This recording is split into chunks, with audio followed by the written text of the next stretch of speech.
Bonjour à tous. Nous allons aujourd'hui travailler ensemble une leçon de grammaire sur la nature des mots. Pour commencer, je vous propose de repartir des deux phrases que nous avons travaillées ensemble en classe. Le poète voyage dans la belle ville de Rome et arrive à la cour. Le poète reste à Rome longtemps, bien qu'il éprouve de la mélancolie. Alors, je vous avais demandé en classe de diviser les mots en trois catégories. D'un côté, les mots porteurs de sens, ceux qui tiennent le sens de la phrase. De l'autre côté, les mots qui servent à préciser. Et enfin, les mots charnières, qui sont un petit peu comme une articulation qui permet de relier deux os entre eux. Là, ce serait comme des articulations qui permettraient de relier des groupes de mots ou des morceaux de phrases entre eux. Alors, dans les mots porteurs de sens, nous avions relevé tous ceux que vous voyez ici en orange. Il y avait par exemple les mots poète, ville et Rome, qui sont trois noms. Il y avait également les mots voyage et reste, qui sont des verbes. Et on avait également travaillé le cas particulier du pronom. Dans la deuxième phrase, le mot il, qui est un pronom qui va remplacer un groupe nominal, le groupe nominal poète. Et du coup, comme il remplace le nom, eh bien, comme ce dernier, il va être porteur de sens. Ensuite, on avait également relevé les mots qui servent à préciser. Alors, je vais en commenter deux. Dans la première phrase, le mot belle, effectivement, c'est un adjectif qui va préciser le mot ville. Et il y a également le mot longtemps dans la deuxième phrase, qui lui va servir à préciser le verbe. Le poète reste à Rome longtemps.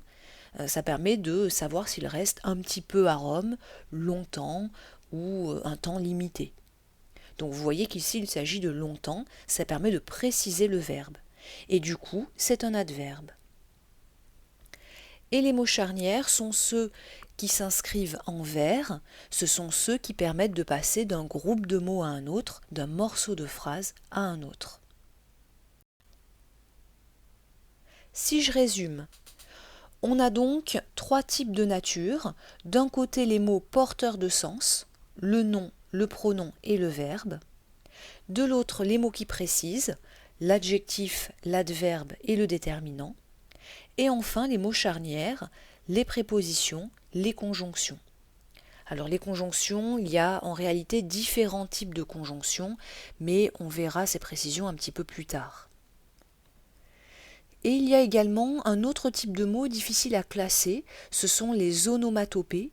Ce sont ces mots qui miment le son d'un objet. Par exemple, dans les bandes dessinées, boum, ah, ouf, tous ces mots qui permettent de mimer une action. Alors nous, ce que l'on va faire, c'est qu'on va s'intéresser d'abord en grand 1 aux mots porteurs de sens. En grand 2, on travaillera les mots qui servent à préciser. Et en grand 3, les mots charnières. Vous êtes prêts? On commence avec les mots porteurs de sens, les noms, pronoms et verbes. Alors les noms, vous les connaissez bien. Il y a d'un côté les noms communs et de l'autre les noms propres. Vous vous souvenez que les noms propres ont la particularité de désigner une personne, une ville, quelque chose d'unique, et ils portent une majuscule. Les noms communs désignent des objets, par exemple la table ou le bureau. On a également les verbes. Ils portent l'action de la phrase, vous arrivez généralement bien à les retrouver. Et enfin, il y a les pronoms qui vous posent parfois un petit peu plus de problèmes. Je vous rappelle que le mot vient du latin pronomen, qui signifie à la place du nom. Le pronom est comme un raccourci que l'on utilise pour parler d'un nom, quand on veut éviter les répétitions par exemple. Je vous donne un exemple. Le poète part à Rome et il y vit. Il est un pronom qui permet de remplacer le groupe nominal le poète.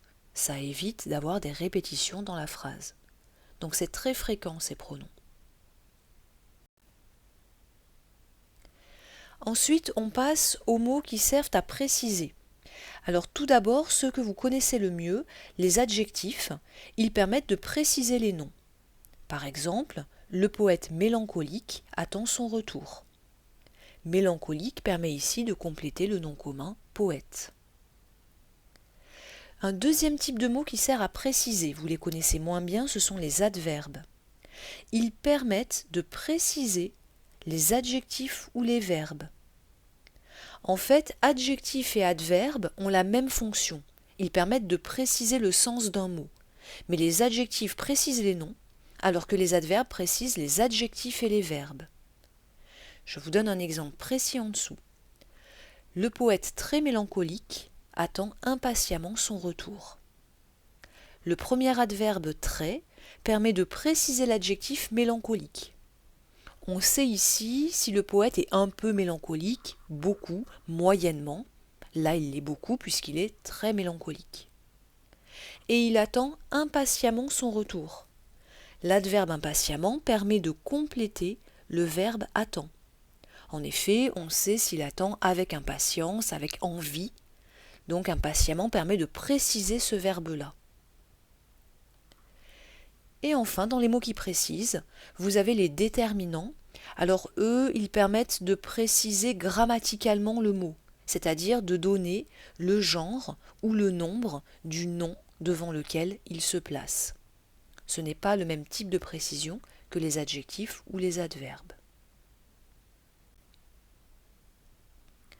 Un petit exercice là-dessus pour voir si vous avez bien compris.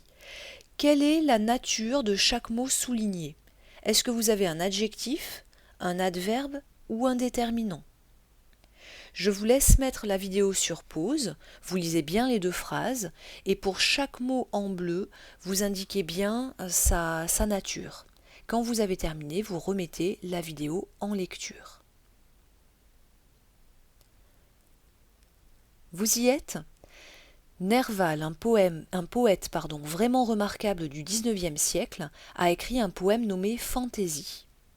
Alors, remarquable est un adjectif. Le poète, on le précise, est remarquable. Très, alors ce n'est pas très, je me suis trompée, c'est vraiment. Vraiment est un adverbe. Il permet de préciser l'adjectif remarquable. Et un est un déterminant. Il permet de préciser le nom poème en disant « Attention, nous allons avoir un nom masculin singulier ». Le deuxième maintenant, la jeune femme à la fenêtre regarde intensément ce paysage. Jeune est un adjectif. Effectivement, il permet de préciser le nom commun femme. Intensément est un adverbe puisqu'il permet de préciser le verbe. La jeune femme pourrait regarder, alors intensément ça veut dire qu'elle le regarde vraiment avec profondeur, mais elle pourrait le regarder, elle pourrait très peu le regarder. D'accord ? Et enfin, le ce est un déterminant qui permet de préciser si le nom, enfin le fait que le nom paysage va être masculin singulier. Et on termine par les mots charnières. Alors dans les mots charnières, il va falloir diviser en deux. D'un côté, les prépositions qui vont fonctionner comme des petites charnières entre deux mots ou entre deux groupes de mots courts. Et vous connaissez souvent ces prépositions à, dans, par, pour, en, vers, avec, de, sans, sous. Et de l'autre côté, vous avez les conjonctions qui sont de grandes charnières entre deux grands morceaux de phrases. Alors, il y a différents types de conjonctions. On verra cela ensemble en classe. Pour terminer, je vous donne un dernier petit exercice. Est-ce que vous avez, dans les mots en gras et en vert, des prépositions ou des conjonctions ? Vous lisez bien la phrase, vous mettez sur pause et quand vous avez terminé, vous remettez la vidéo en lecture. Vous y êtes ? Alors, dans est une préposition. En effet, il permet de commencer le groupe de mots dans son poème. Donc c'est une petite charnière. Le mot mais est une conjonction. En effet, c'est une charnière entre un grand morceau de phrase, Nerval évoque un château médiéval, et un deuxième morceau de phrase, il n'a pas vécu au Moyen-Âge. C'est donc une grande charnière, une conjonction. Et enfin, vous avez au, qui est une préposition, puisque vous voyez qu'elle permet, c'est une petite charnière qui permet de commencer le groupe de mots Moyen Âge. Voilà, vous pouvez retrouver la leçon page 293 de l'envol des lettres et vous l'avez également en format PDF imprimable sur le Padlet. À bientôt!